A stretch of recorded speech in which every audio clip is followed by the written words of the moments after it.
Yes, it was me. I destroyed his car. And no, it wasn't a fit of madness. It was a decision. It was my revenge, taken after swallowing too many lies in a row.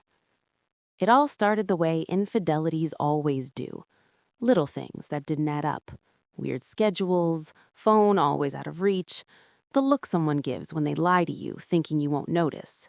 I noticed. I always noticed. The thing is, you play dumb when you still want to believe. Until one day, I confirmed it. Not by intuition, by evidence, messages, conversations, photos. Nothing taken out of context, pure infidelity. When I saw it, I didn't feel sad. I felt rage, ugly rage, the kind that stays in your body, the kind that won't let you sleep, the kind that makes you think things you never thought you'd do. I confronted him, and you know what he did? Denied it, minimized it, said it wasn't a big deal, that it was just messages, that I was overreacting. That part enraged me more than the infidelity itself. Not the cheating, the arrogance. Thinking he could deceive me twice, first with someone else, then to my face. Nothing else happened that day. He left, I stayed. And that's when it all really began. Hours passed. I paced the house like a lunatic, thinking, remembering things, piecing the puzzle together, realizing how many times he had lied to my face. At one point, I looked out the window and saw his car parked, calm, perfect, like nothing had happened. And something clicked. That car was his pride. He cared for it more than the relationship. He washed it every week, took pictures of it, showed it off. That car represented him better than any words ever could. It wasn't an immediate impulse. I went downstairs, grabbed the first thing I could find that would work, a screwdriver. I went out. It was raining. I didn't care. I wasn't thinking about who could see me. I wasn't thinking about consequences. I was thinking about one thing, not staying silent. I approached the car, took a deep breath, and scratched the door. The sound was horrible, loud, long, that screech that pierces your head. And then something important happened. I didn't stop. Scratched another spot, then another, the hood, the sides. No rush, no yelling, focused. Every movement filled with built-up anger. People started watching. Some recorded, others commented. I didn't care. I wasn't doing it for them. I was doing what I needed to do. Then I broke the mirrors, the lights, hit the windshield until it started shattering. Glass everywhere. Rain mixed in. My hands were shaking, but I kept going. I wasn't thinking, this is wrong. I was thinking, this is what happens when you mock someone for too long. By that point, there were phones everywhere. People talking. I barely heard them. I was focused, finishing what I started. When I finished, I just stood there staring at the wreck. The car, unrecognizable, dented, broken, scratched from end to end. And only then did I feel something like relief. Not happiness, not pride, relief. Because I wasn't carrying it all alone anymore. And the worst for him hadn't even started yet. It didn't take long for him to show up. I was still there, standing in front of the car, screwdriver in hand, glass still falling slowly. I didn't leave. I didn't hide. I wanted him to see it. "What did you do?"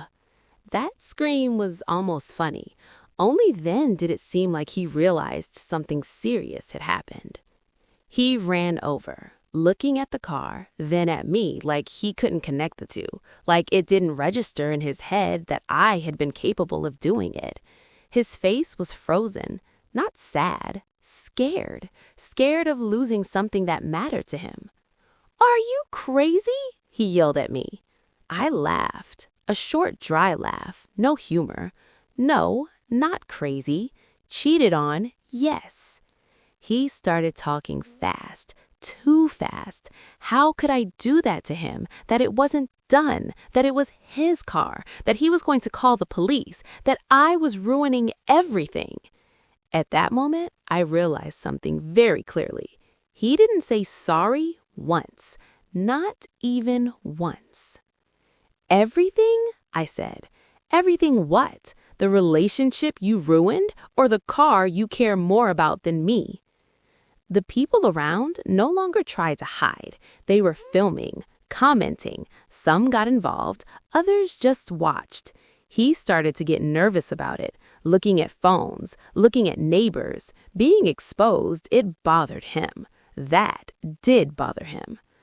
Calm down, he said. We could talk about this. I took a step closer. Talk about what? Your messages, your dates, or the lies you repeated to me every single day? He went silent for a second, just a second. Then he tried to attack again. Nothing justifies this. Nothing justifies what you did, I replied. I didn't lie. I didn't hide. I didn't have a double life. Then his tone started changing from angry to pleading. Classic. He asked me to think, to go inside, to talk alone, to stop this circus. He hated the circus because he didn't control it anymore. The circus is on you, I said. Someone from behind yelled something like, well done. Another said I was overreacting. I didn't care. This wasn't a moral debate. It was a real breakup. He looked at the car again, walked around it, touched the scratches, saw the hanging mirrors, the shattered windshield. Only then did he understand the magnitude, and then his voice broke. Do you know how much it costs to fix this? That was all he said. Do you know how much it costs to rebuild yourself after being cheated on? No insurance covers that. He went mute, literally. He opened his mouth, but nothing came out. And in that silence, something important happened. I stopped shaking. I felt solid, standing my ground, in control for the first time since I found out everything. Finally, he said he was going to call the police.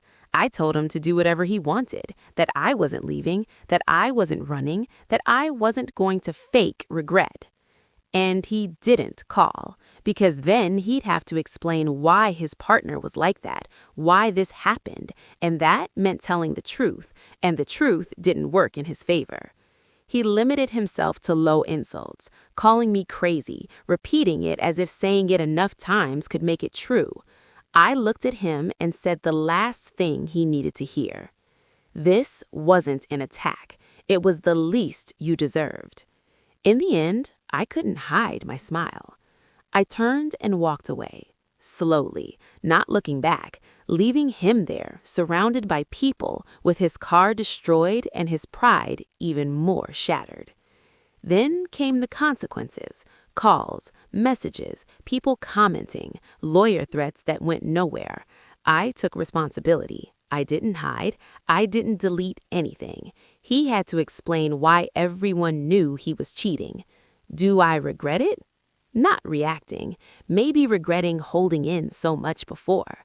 I don't recommend it. I'm not saying it's the right thing. I'm just saying what it was for me. The final point, the exact moment I stopped swallowing anger and started letting it out.